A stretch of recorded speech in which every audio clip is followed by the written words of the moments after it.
On today's show, our shooting guard position preview for your Houston Rockets. It's a prove it or lose it season for Jalen Green and why Cam Whitmore is in the perfect spot for his development and future. It's all coming up on today's Locked On Rockets. This is Mission Control, Houston. Ignition sequence start. 6, 5, 4, 3, 2, 1.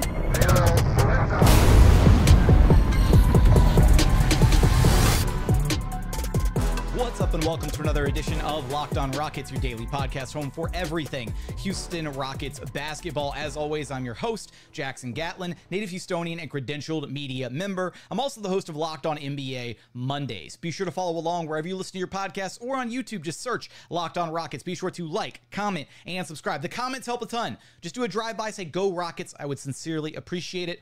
Now, today's episode is brought to you by FanDuel. You can start the season with a big return on FanDuel. Place your first $5 bet, and you'll get started with $200. $200 in bonus bets guaranteed. Visit FanDuel.com to get started. And as always, thank you so much for making Locked On Rockets part of your day every single day, whether it's on your way to work, on your lunch break, in the gym. Thank you so much for being an everydayer. Talking all things Jalen Green and Cam Whitmore. On today's episode, we take a deep dive look at the shooting guard position for your Houston Rockets, kind of expectations, predictions for these two players in particular going into this upcoming season. And look, first off, it is flat out. It's a make or break. It's a prove it or lose it season, whatever you want to call it, whatever cliche you want to put on it for Jalen Green. There's a lot riding on this season for Jalen Green and his future with the Houston Rockets. There's no ifs, ands, or buts about it. You look through his 3 years so far and what he's done with the Rockets in his first 3 seasons, and there have been some incredible highs. There's been an immense amount of talent on display through those first 3 seasons. There's also been some really frustrating lows. And this has to be the year for Jalen Green. If he wants to cement himself as the 2 guard of the future for the Rockets, if he wants to guarantee himself his next NBA contract, if he wants to earn that max extension, then he's going to have to prove it this season. And he can't afford to have another season where he gets off to a slow start or he has, some chunks of some rough patches throughout the year. He needs to be consistent and a legitimate plus level player, a positive impact player throughout the entire 82 games that he's available this campaign. That's just facts at this point. And I want to credit, Ime Udoka and the coaching staff, because I feel like the distinction between this season and last season, we saw the coaching staff very clearly willing to take the lumps and deal with the learning curve and deal with the, the development and the stumbles and all this for a lot of guys on the roster, not just Jalen Green. They were clearly trying to walk a tightrope between wanting to be competitive and pushing for making the playoffs, but also prioritizing the development of the young guys. The Rockets probably could have scrapped together, a handful of more wins last year, and they might have even made the playoffs last season if Ime Udoka had made more of a drastic change and decided to, bench Jalen Green at some point in the season or start cutting back his minutes while he was struggling. But Ime didn't lose sight of the forest for the trees, because while that might have been in the immediate there and now, that might have been a quick Band-Aid fix, and the Rockets might have been able to scrap together and get a few extra wins, it would have done irreversible damage to Jalen Green and his confidence and his future outlook with the team. So when you look back at last season and what the priorities were last season, I think the coaching staff did a phenomenal job of keeping Jalen Green's confidence afloat, breaking down the bad habits from the Stephen Silas era and turning him into a much more well-rounded player. And we saw all of that kind of coalesce in the month of March, where Jalen Green was playing out of his freaking mind. So now the expectation needs to be coming into this season. Okay, we gave you all of last season. You had all of last year to deal with learning how to, deal with these new expectations, how to be a more well-rounded player, the expectations of a new defensive team with a defensive philosophy, how to play winning basketball for the first time in your career, really for the first time in your career. Because again, a quick reminder, Jalen Green came up through the AAU circuit, which isn't exactly prized for being, the great a great winning environment for players. There's a lot of individual accolades and stuff there. And then went to the G League, Ignite, which is now defunct, and then played his first 2 seasons under Steven Silas, a Houston Rockets team that had no expectations and no culture, and they were just rolling the ball out there for Jalen and KPJ. He didn't know any better, right? So it was probably a really big culture shock for Jalen at that point in his career. 3rd year in the NBA and then having to adjust to all these new expectations, new requirements. It was the biggest adjustment for him of any other player on the Rockets roster.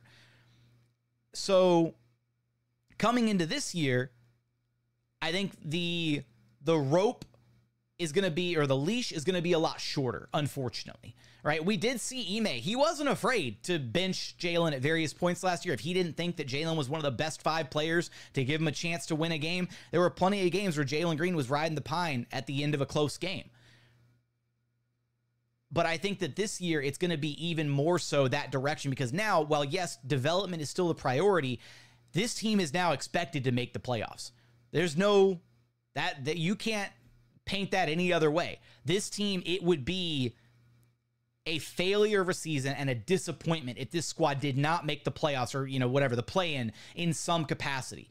And to that end, if Jalen Green gets off to a rough start, if he's struggling right out of the gate again, then not only are there multiple names on this roster who you could make an argument could just be inserted into the starting lineup and if they are producing, right, be a better fit or whatever. Guys like Thompson, Tari, Eason, possibly Cam Whitmore. There are so many different guys waiting for an opportunity to enter that starting lineup. So there's pressure on Jalen to perform right out of the gate, and there's contractual pressure for him to perform in order to earn his next contract, right, and solidify his future with the Houston Rockets. So this is absolutely a prove it or lose it season for Jalen Green, and there's going to be significant ramifications for him if he doesn't come out of the gate strong. But I do think that based on what we saw him go through last season, how he did grow in every facet of the game, how he was able to put it all together in the month of March, that's, I think, the Jalen Green that we're going to get at the start of this next season. He doesn't have to deal with all the learning. He doesn't have to deal with all the new changes again. He gets to come in. He's worked on his craft. He's refined his game this offseason. He's added the little areas to give him a slight competitive advantage. And there are 2 distinct areas that Jalen Green has to at least become elite in one of them in order to cement himself as the 2 guard of the future for the Houston Rockets, or at least as one of the primary guards of the future for the Houston Rockets. Those 2 areas are scoring efficiency and playmaking ability. If he can become elite in one of those 2 areas, then his future's looking pretty good as a Houston Rocket. And he honestly has potential to become elite in both of those areas. And we're going to look here in just a moment at some comparable numbers from across the league and other top-tier guards who have cemented themselves as some of the best guards in the NBA. And we'll see that Jalen Green isn't that far off from some of the other top-tier competition. We're going to get there in just one moment.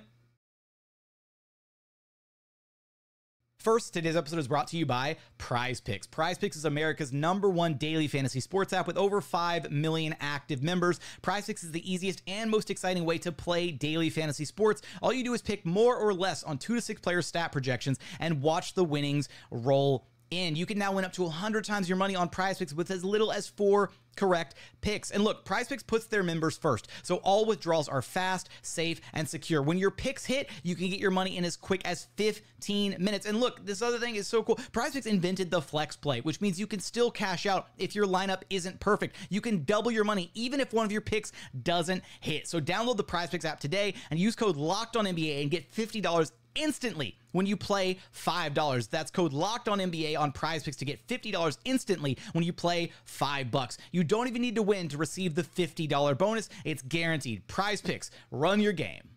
Today's episode is also brought to you by Game Time. Look, Game Time has a new feature called Game Time Picks that makes getting tickets for your favorite live events even easier. Game Time Picks filters out the fluff to show you only incredible deals on great seats, so you don't have to waste time searching through thousands of different ticketing offers. But that's not the only feature that they have that's incredible. They've got their Game Time ticket coverage, so you're covered in most situations, their lowest price guarantee, views from your seat, so you know exactly what to expect when you get to the venue. But my personal favorite, their all-in pricing feature. Look, when you download the Game Time app, you toggle on the all-in pricing feature, They are fully transparent because I don't know about you. My least favorite thing when I'm using other apps or services to buy tickets is you go through the whole process and at the very end they hit you with the digital handling fee and the service charge and all these other fees at the very end. You end up paying more in fees than you do for your actual tickets. It sucks, right? Doesn't happen with Game Time. They show you the price up front with their all-in pricing feature. Just toggle it on and you know exactly how much you're going to be paying throughout the whole process. So take the guesswork out of buying your tickets with Game Time. Download the Game Time app, create an account, and use code LOCKEDONNBA for $20 off of your first purchase.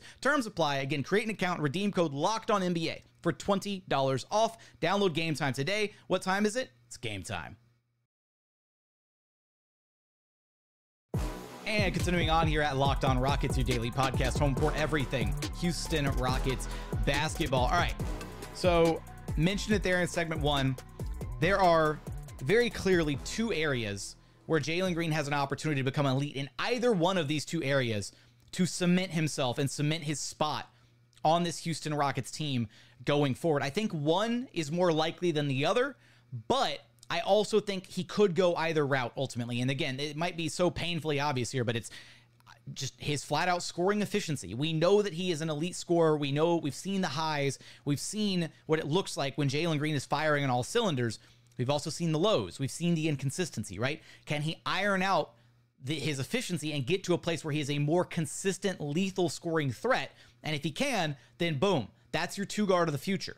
The other area is Jalen Green as a playmaker. And that's something that's been maybe the most surprising thing about Jalen Green through 3 seasons of his NBA career so far is just how capable he is as a playmaker. And I thought he took some pretty impressive steps last season as a decision maker, as a facilitator, and kind of understanding and reading opposing defenses. And I picked 4 different guys to kind of compare and contrast Jalen Green's year 3 across some of the other elite guard prospects in the NBA. And I picked two guys that are on kind of one side of the spectrum and 2 guys who are on kind of another side of the spectrum. So the first 2 guys are, and it should be painfully obvious, a couple of these names that I'm going to pick, but Devin Booker and Anthony Edwards. Jalen Green's drawn a lot of comps to some of the other, these other elite 2 guards in the NBA. And when we dig into the numbers and we take a look here, he's not that far off, which is the crazy thing. Like, even after struggling for a chunk of his year 3 campaign, he's really not that far away when you look at some of the benchmarks and you go back and look at some of the year 3 performances from guys like Booker and Ant. The other 2 names that I grabbed for us are De'Aaron Fox and Ja Morant. I've been on the record, I've discussed it a few different times on this show. Jalen Green might not be in the right mold of a Devin Booker or an Anthony Edwards to be his most effective self on the basketball floor. He might be more lethal and might find more success, and the coaching staff might have more success with him down the line if his game is more modeled after guys like De'Aaron Fox and Ja Morant. So let's get into some of the numbers here, because looking back at the kind of year 3 production for all of these guys in comparison to one another, Jalen's numbers really aren't that far off. The first area that I want to take a look at is true shooting percentage. So you look up and down the list of how these guys fared as far as their offensive efficiency, and Ja Morant led the way with a TS of 57.5%. Pretty impressive. He took Ja Morant's year 3 leap was really, really impressive. Became an all-star, was all NBA. It was a really strong year 3 for Ja Morant. Next on the TS list is Anthony Edwards, who had a 56.4% true shooting percentage. Right after Ant was Devin Booker at 56.1% true shooting. Then De'Aaron Fox clocks in at 4th place with a 55.8% TS percentage. And then Jalen Green is a little bit below them, but he's not that far off at 54.1%. And you start to look at the different areas and the different reasons for why Jalen Green's true shooting, why his efficiency is a little bit lagging behind some of his peers at their respective, year 3 interval in the NBA. And there's one area that I can easily point to and say, wow, okay, well, this is where Jalen really left some points on the board, right? And flat out, it was just his free throw attempts. Jalen Green went down to just 4.3 free throw attempts per game in year 3. Whereas you look at everybody else on that list, Anthony Edwards was the next lowest with 5.3 attempts per game. Then you go next highest on the list, and it was Devin Booker at 6.1 attempts per game. Then De'Aaron Fox, second place with 6.7 attempts per game. And then Ja Morant all the way up at 7.3 attempts per game from the free throw stripe. That's a lot of easy points that Jalen Green was leaving on the board.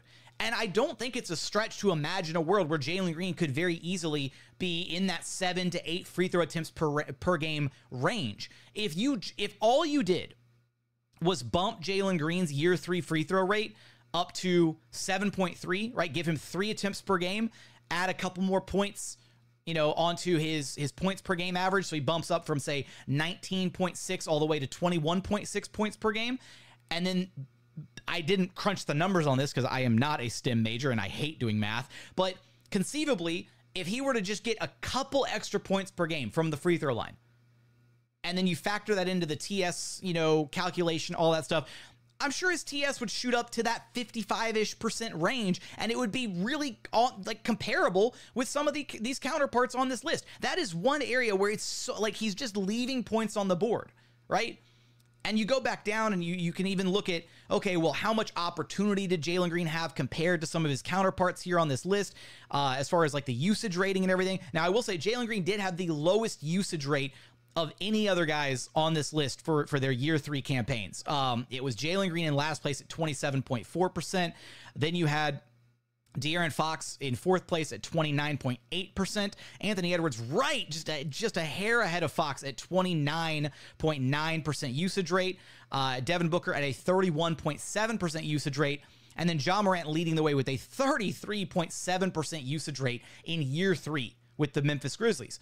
So Jalen Green didn't have as much opportunity as some of these other guys to kind of manufacture his offense and to be able to get his, essentially.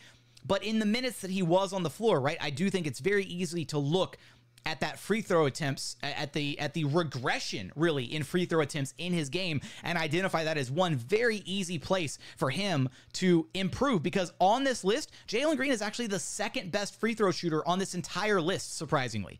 Devin Booker's number 1 at 87.8% from the charity stripe. And then Jalen Green is second place at 80.4%. All the other names on this list are all worse free throw shooters than Jalen Green. Ja Morant at 76.1%, Anthony Edwards at 75.6%, and then De'Aaron Fox dead last at 70.5% from the stripe. So not only is Jalen a good free throw shooter, but he's just not getting enough free throws. And I do think that speaks to the style that he's been kind of playing, where Jalen Green is a downhill guard. He's a guy that needs to get out on the open floor, play in transition, and in the half court, he needs to attack the basket with probably some reckless abandon. Now, it's tough because we've seen Jalen through 3 years of his career kind of ping pong between, okay, is he trying to be more physical? Is he going to try to absorb contact at the rim and finish and draw fouls? Or is he going to try and, be the finesse guy and use his elite athleticism and get to the rim and do those little corkscrew dipsy-do layups and try and, weave around or through defenders and that kind of thing. And he's had mixed results doing it so far. I think at the end of the day, though, when you're the offensive player, you have so much more advantage over defenders, to where if you force the issue, if you force the referee to blow their whistle, if you drive in and you initiate contact with defenders, and if you power up through outstretched arms and bodies and all that, especially if you're just barreling down the lane, if you beat your defender and you get a full head of steam going downhill towards the basket, you can draw fouls at an elite rate. Jalen Green has all the gifts to be an elite free throw merchant, and he can get up to that 7, 8, 9, 10 free throw attempts per game range. And if he does, that is going to help his efficiency skyrocket. Because the other thing here is, these different guys, they all have such different shot profiles. Like, for example, in year 3, De'Aaron Fox was actually a worse three-point shooter than Jalen Green by a country mile. De'Aaron Fox shot 29.2% from three-point land in his 3rd year in the NBA. Now, the distinction here is Jalen Green was the second worst on this list at only 33.2% from long distance, but Jalen Green in year 3 shot more three-point attempts than any other guard on this list. Jalen Green averaged 7.4 attempts from three-point land per game last season.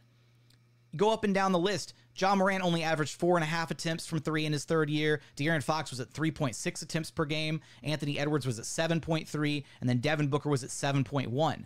But Jalen Green just doesn't have the three-point percentage to be prioritizing the three ball as much as he has been. And that could be the major development this season, right? Is if Jalen Green just gets up to that 35, 36% range from three, and then he keeps the volume the same, then boom, all of a sudden we're cooking. It's really as simple as that. But it kind of feels like the Rockets have made him into this high volume three-point shooter when that's not really his forte, right? His forte is getting downhill and trying to finish at the rim. Or at a minimum, his forte should be, opening himself up and getting to the mid-range and getting to the painted area and getting to those closer shots where ideally in a perfect world, he'd be able to shoot a higher percentage on those. That's where guys like Ja Morant and De'Aaron Fox really made their money and improved their offensive efficiency. De'Aaron Fox from inside the arc, or just his flat out field goal percentage, he shot 48% from the floor. That's really respectable. Ja Morant, 49.3% from the floor. And then these other guys, Anthony Edwards, 45.9%. And then Devin Booker's actually the most comparable guy here on this list to Jalen Green as far as just flat out field goal percentage. Booker's field goal percentage was only 43.2%, barely a percentage higher than Jalen Green at 42.3% from the floor. The difference is Booker was flat out the best three-point shooter on this list at 38.3%. So all of these guys balance their game in different ways, right? Booker's the best three-point shooter of the group. Ja Morant's the best finisher at the rim. De'Aaron Fox is the best shooting from the mid-range. Anthony Edwards is the best at mixing kind of all of these things together, as well as even though he's not getting to the free throw line as much as some of these other guys are. So you start looking at all these different areas where Jalen Green could improve his game, and he's really not that far off. That's the thing. It's not like there's this gigantic chasm between where Jalen Green is in year 3 of his career versus where all these other guys were at in year 3 of their respective careers. So that's one angle to consider, is just a little bit of improvement in drawing fouls, he's already consistent at the free throw line. Above 80% is incredible, right? Just hover there. That's fantastic. Doesn't have to get any better. Just increase the free throw rate would be fantastic this season. And then if he can even up the 3-point percentage just a little bit, get to that 34.5, 35, 35.5% range and keep the volume the same, then either one of those two things alone would increase his just raw efficiency, increase his true shooting percentage. But if he's able to do both of those things, then he's gonna get his TS percentage into a really respectable, somewhere in that 56, 56.5, 57% range with relative ease. Now, I will say the other area that I wanted to highlight here, and why some of these other guys are so deadly on the floor, is just how effective they are as playmakers. So you go back and look at their year 3 assist percentage. So an estimate of the percentage of field goals that they assisted while they were on the floor. Basically, how efficient are you at creating shots for your teammates, right? How many of the assists did you account for when you were on the floor? And not surprisingly, De'Aaron Fox and Ja Morant both leading the way by a massive margin in these categories. De'Aaron Fox at 35.3% assist percentage, and then Ja Morant at 34.1%. So both of those guys, they're point guards, right? That's the distinction here. Is Ja Morant and De'Aaron Fox are point guards. Devin Booker and Anthony Edwards are 2 guards. Devin Booker in third place at 24.4%, and then Anthony Edwards at 19.3%. Now, Jalen Green is a couple percentage points behind Anthony Edwards, down at 17.3%. Now, this is also slightly an unfair number because, again, the Rockets, based on last season, they went with the training wheels of Fred VanVleet. They really leaned so heavily on Fred VanVleet for so much of last season that if we were to go and take a look at, if we were to go drag the, or I guess cut the season in half and go from maybe like the back half of the season to, and like run the numbers on Jalen Green's assist percentage, it does actually get a little bit better. He gets all the way up to 19%. So almost a full 2 percentage points better in his assist percentage. Point is, I do believe that is another opportunity for Jalen Green to grow. And you have seen these other guys, when you start to take a look at their respective year 4 numbers, all of them did improve and grow as playmakers as well. Anthony Edwards went from his 19.3% all the way up to 24.6%. Devin Booker went from 24.4 all the way up to 34.1% as far as his assist rate. So these are different things that I think that if Jalen Green, he's not that far off from the offensive efficiency standpoint.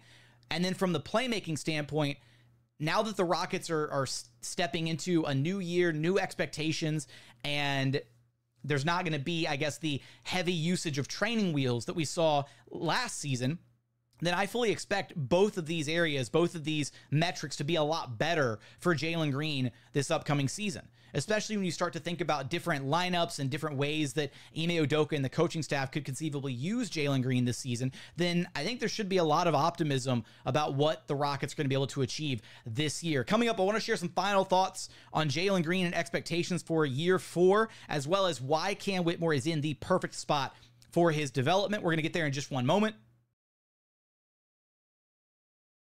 First, today's episode is brought to you by FanDuel. Look, you can start the season with a big return on FanDuel, America's #1 sportsbook. So when you get a hunch in the middle of the game, you can check out the latest stats, view live play-by-play, and so much more on the same page where you actually place your bets. You're going to get started with $200 in bonus bets, guaranteed. That's $200 guaranteed when you place just your first $5 bet. So head on over to FanDuel.com. You can go click on the NBA tab and start taking a look at all the different available wagers. You can take a look at who's going to win the NBA Cup, division winners, different season awards. Take a look at the Rookie of the Year odds for Reed Shepherd, or just the flat out NBA Finals betting odds. Right now, the Boston Celtics are favorites at plus 300, the OKC Thunder at plus 700, and then the Philadelphia 76ers and the New York Knicks at plus 900 apiece. And then rounding out the top 5, or I guess top 6, you got the Denver Nuggets and Dallas Mavericks right there, tied at plus 1,100 a pop as well. So for all those odds and so much more, head on over to FanDuel.com. Again, that's FanDuel.com. And final segment here at Locked On Rockets, your daily podcast home for everything Houston Rockets basketball. All right, I got super deep into the numbers in that last segment. I hope I didn't swamp your brain with too many digits and decimal points and all that stuff. But to wrap up, to hopefully put a little bow on the Jalen Green discussion for our show today, I think he's in a great opportunity to succeed this season, right? He went through all the growing pains last year, doesn't have to do that again.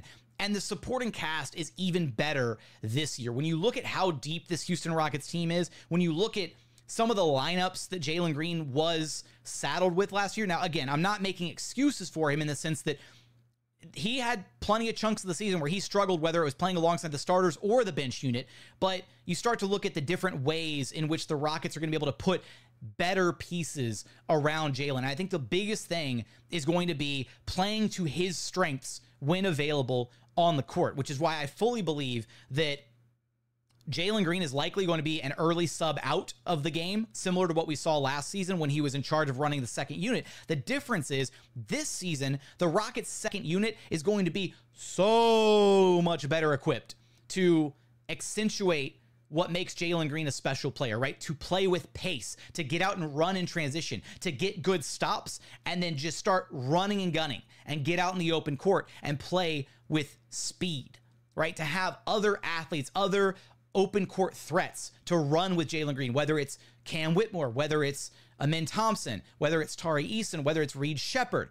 All of these guys are going to be running and gunning and wheeling and dealing, and that is what's hopefully going to be the thing that unlocks Jalen and lets him get into rhythm more consistently this season. And then that will also play into his ability to still be an effective player alongside some of the Rockets starters. And not only that, the starters are also going to be playing faster this year. Again, we saw the Rockets take a step in the right direction to start playing a faster brand of basketball post All-Star break, fully expecting them to play with significantly more pace to start this season.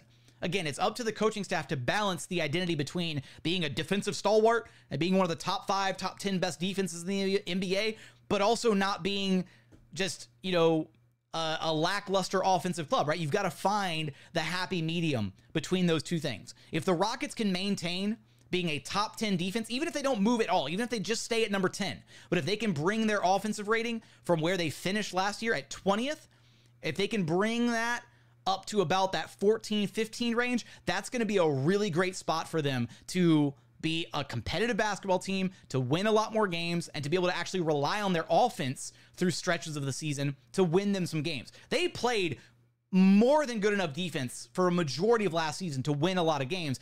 their offense let them down a lot. And so that's going to be the key this season. And Jalen Green is a big part of that recipe for success. If we get the consistent version of Jalen Green this year, if he's able to iron out some of those areas in his game, then the sky's the limit for this Rockets team. This Rockets team goes as far as Jalen Green will take them this year. Now, for Cam Whitmore, I do think Cam Whitmore is in a phenomenal position here because there's very little pressure on Cam Whitmore, all things considered. I think there's the least amount of pressure on Cam Whitmore than any other member of the core 7, and that's kind of in part due to the fact that there's so much pressure on Jalen Green, the guy in front of him in the rotation. And I know that nobody really wants to hear this, and it's just one of these it's one of these things where I ran it on our Rockets board bet survey, which, side note, if you haven't filled out the survey, it's in the episode description. Please go submit the answers to that. One of the questions that I had on the board bet survey was, will Cam Whitmore play more or less than 15 minutes per game this season? As of the 70 or so responses that we have so far, 66.2% of you believe that he will play more than 15 minutes per contest. And then the other 33.8% of you believe that he will play less than 15 minutes per contest. I do not want to be the bearer of bad news, but it really does feel like Cam Whitmore is going to be the guy that gets squeezed for minutes in the Rockets rotation. When you imagine Fred and Jalen getting 32-ish minutes plus a night, when you imagine Reed Sheppard getting his 15 or so minutes a night, they're going to want to... Amin Thompson and Tari Eason are easily going to be the 2 highest minutes guys off the Rockets bench. Steven Adams is going to get his healthy amount of minutes behind Alperen Sengun. I just don't see a world where there's anywhere north of 15 minutes for Cam Whitmore on a nightly basis. Cam Whitmore is going to be the 10th guy in the Rockets rotation. He's going to get somewhere in that 10 to 12 or 14 minutes a night, backing up Jalen. If Jalen's hot, or if Jalen's having a really strong game, then it's probably going to be even less. If other guys are really successful, if the other guys are needed from a defensive standpoint, if they're running more Amin Thompson, Tari Eason focused lineups in a given game, Cam Whitmore is going to be the guy who gets the least amount of run of any of the 10 key rotation guys for the Rockets this season. But that's not a bad spot for Cam Whitmore to be in, right? We already know he's an elite play finisher. So for him to be able to kind of just hang out a little bit behind the scenes, right? Make the most of the minutes where he is on the floor, come in, provide a spark, give the Rockets a really good offensive punch off the bench in the minutes that he is given. And then the biggest thing I think for Cam this season, I don't need to see Cam add to his playmaking bag. Don't need to see him try to become more of a dynamic offensive player. He can make a very healthy NBA career out of just being an elite bucket getter, right? A guy who can either create for himself at a very high level or be an elite play finisher, which he already is, right? We've seen him on the connections on the receiving end of passes from Fred VanVleet, from Alperen Sengun, from Reed Sheppard in Summer League, right? He can have a 10 plus, 15 plus NBA career just being that guy. But the area that I want to see the most improvement from Cam Whitmore this season is defensively, because Cam has all the tools to be such an impact presence on the defensive side of the ball. We saw just how chaotic and resourceful he could be in Summer League, right? Getting steals, playing passing lanes, getting out in transition, getting easy breakaway slams. Those kind of opportunities are generated by him being like a ball hawk on defense. But the thing is, can he become a better team defender, right? Can he understand, where is he at with his understanding of defensive principles, his ability to switch, his timing, all these little things. And if he can become a positive impact defender, in addition to already being an elite play finisher, he is setting himself up for incredible long-term career success. And that's without even getting into the idea of him working on his ball handling, becoming a more dynamic offensive player, adding to his playmaking bag a little bit, all those different things. Those are all things that can happen further down the line for Cam Whitmore, but as it stands right now, he's already a really enticing prospect and a really strong, impactful player just with his current skill set. Needs to become a little bit of a better defender, and he's got all the tools to do it. That, to me, is, I think, the number one thing that he needs to bring to the table this season is a renewed focus on the defensive side of the ball, and then just continue to be who he is offensively. Don't try to do too much, right? If he's able to break down a defense and make a good secondary pass and work on those kind of secondary and tertiary decisions, awesome.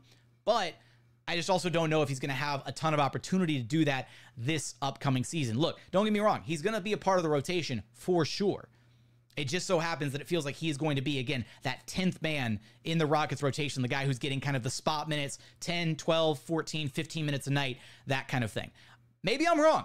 Maybe I'm completely off base here, and maybe Cam Whitmore becomes the 6th man spark plug off the Rockets bench that they can't live without this upcoming season.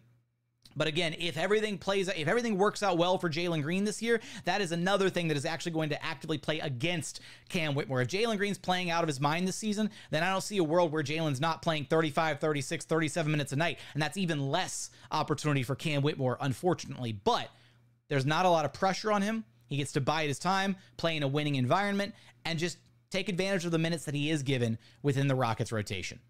So with that, that's going to do it for our shooting guard preview for the Houston Rockets this upcoming season. I am so curious your thoughts. How do you feel about Jalen Green going into year 4? Do you think he's going to be able to lock it down and cement himself as the 2 guard of the future for the Houston Rockets? How do you feel about Cam Whitmore and the opportunity or lack thereof that he might have this season? Let me know in the YouTube comments. But as always, thank you so much for checking out the show. If you haven't done so yet, please consider subscribing wherever you listen to your podcasts or on YouTube. But as always, thank you so much for watching. Thank you so much for listening. We look forward to having you back right here at Locked On Rockets, your daily podcast home for everything Houston Rockets basketball.